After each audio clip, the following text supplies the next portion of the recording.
La sécurité en Dieu. Psaume 91, versets 9 à 10.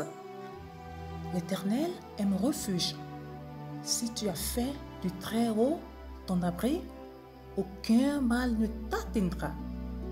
Nul malheur n'approchera de la tente où tu demeures. Cher auditeur de pain divin, bonjour.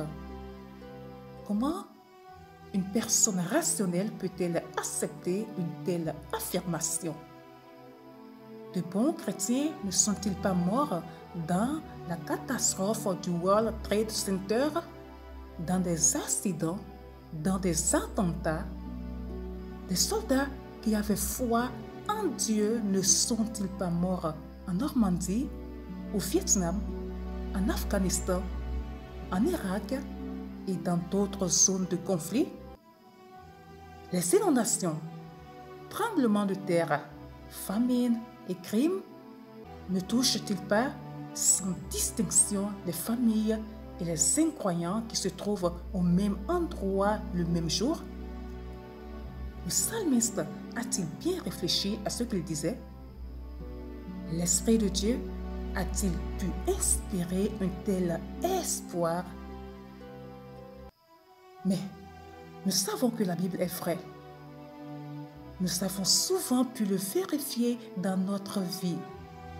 Alors, que signifie cette promesse? Comment Dieu peut-il nous assurer que nous serons à l'abri des méfaits du monde? La réponse se trouve dans une vérité essentielle. Nous ne sommes pas de ce monde. Certes, nous sommes nés de la chair, héritiers du péché. Nous n'avons certainement pas eu un comportement irréprochable sur le chemin de la vie. Mais la Bible contient des promesses glorieuses pour le peuple de Dieu. Nous sommes nés d'en haut. Quel que soit le taudis spirituel dont nous venons, nous demeurons maintenant dans la maison de notre Père. Et ce lieu est parfaitement sûr. La Bible et la tradition disent vrai au sujet des martyrs.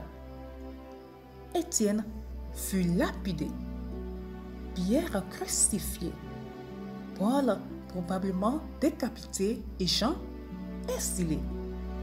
Ils connaissaient tous ce verset et y croyaient de tout leur cœur. L'Esprit en eux l'avait inspiré des siècles auparavant. C'était la vérité. De fait, ils furent souvent miraculeusement gardés et aucun n'est mort avant son heure. Ils ont malgré tout beaucoup souffert.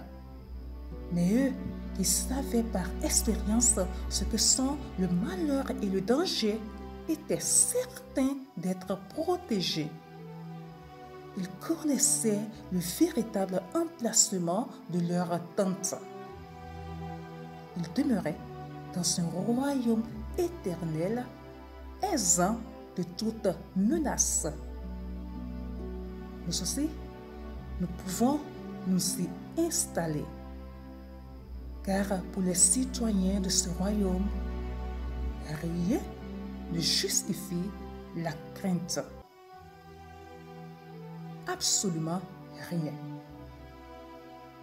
Très, très bonne méditation à vous. Shalom!